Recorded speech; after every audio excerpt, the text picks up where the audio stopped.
और अगर आपको सही जवाब पता है तो आप हमें 1800111234 पर कॉल करें।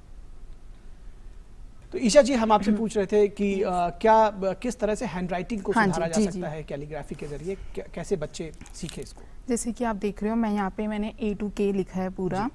अब इसमें हमें क्या ध्यान देना है कि सारे जितने भी अल्फाबेट्स हैं सब एक ही एंगल में है।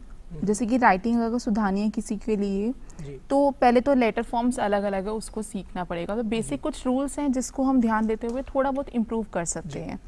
आप पहले एक स्लैंट लाइंस दे सकते हो -5 डिग्री पे, और इक्वल स्पेस में देते हुए आपको लाइंस देनी है, एंड उसी के बीच में आपको अल्फाबेट्स अपने देने हैं, यानी कि पैरेलल लाइंस। यस, हाँ जी, पैरेलल लाइंस देनी है और इक्वल डिस्टेंस देना है। हाँ जी।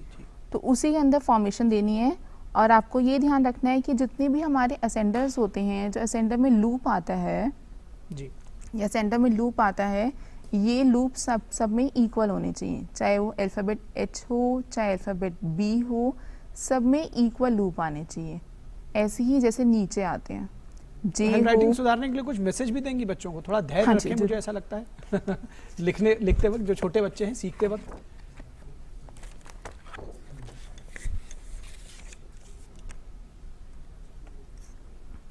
जैसे कि मैंने आपको अभी पेन्स और मार्कर से बताया जी, ये कॉटन बड सबके पास घर पे होती है, बहुत इजीली सबके पास। ये कॉटन बड्स के आपका हमारे ख्याल से स्पेशल मैसेज है ना? हाँ जी। इसको स्पेशल मैसेज के लिए हम आपको 1 मिनट रोकेंगे। एक बच्चे का कॉल आ रहा है सौम्या का, झारखंड से, उनसे उत्तर ले लेते हैं। सौम्या, बहुत स्वागत है बच्चे आपका, क्या जवाब है आपका? कौरव और पांडव। बिल्कुल सही जवाब, कौरव और पांडव के बीच। Very good. आपको इसका मतलब जो आपके एपिक्स हैं उनके विषय में बिल्कुल जानकारी है। आप रामायण महाभारत की कथाएं पढ़ें भी, कहानी की किताबें आप पढ़ें, और इसके साथ ही साथ जो बाकी चीजें हैं उनके बारे में आप जानकारी इकट्ठा करें। किड्स टाइम भी लगातार देखते रहें। बहुत बढ़िया बच्चे, आपने बिल्कुल सही जवाब दिया है। और बच्चों, हमने कल आपसे कहा था कि आप अपनी हैंडराइटिंग या इसके बारे में जो दूसरी चीजें हैं उसके संदर्भ में आप हमको अपनी कुछ एंट्रीज भेज सकते हैं, और हैंडराइटिंग या सुलेख की तस्वीरें आप हमको लिख के भेज सकते हैं। तो आप उससे जुड़े हुए अपने वीडियोस हमने आपको भेजने को कहा था, तो हमारे पास ढेरों एंट्रीज आई हैं। आप इनमें से कुछ हम आपको दिखाते हैं कि कौन सी एंट्रीज आई हैं और क्या कुछ है इसमें। सब तो नहीं दिखा सकते, कुछ खास एंट्रीज हमने दिखाई हैं, देखिए हमारे साथ में।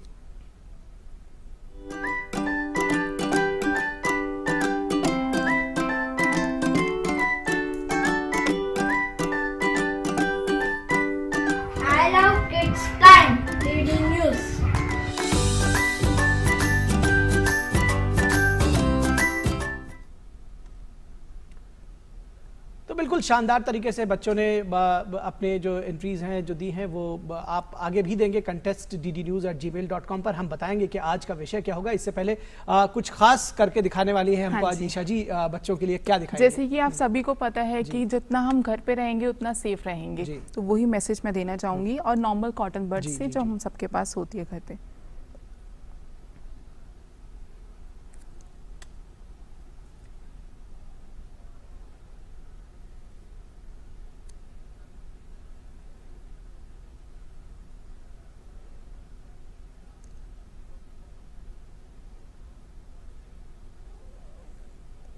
तो बच्चे ध्यान दें कि जो आपके स्ट्रोक्स हैं सब इक्वल स्पेस में हैं और सब एक ही एंगल में है। जैसे कि आपने कहा पैरेलल लाइंस हैं।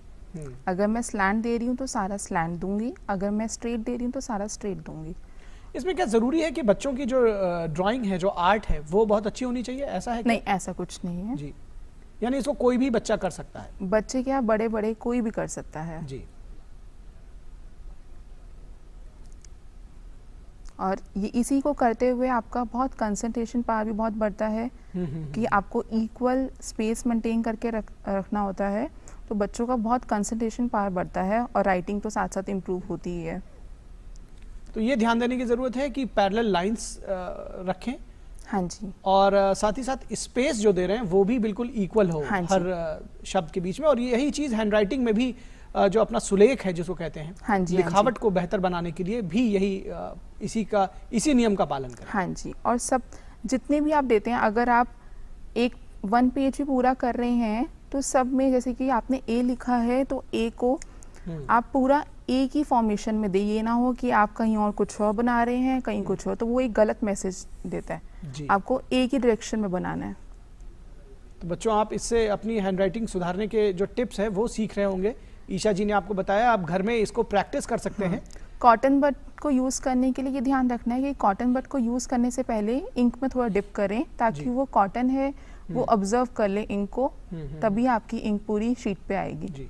जो बच्चे पेंसिल से लिखते हैं, हाँ जी, तो उसमें आपको जैसे मैंने बताया कि पेंसिल से करते हैं, तो पेंसिल में आपको यही स्ट्रोक्स यूज़ करने हैं। बस ऊपर की तरफ जब जाएंगे तब लाइट स्ट्रोक होगा, नीचे की तरफ आएंगे तो डार्क होगा, तो उसको हम डबल कर देंगे, हम उसमें शेड करेंगे।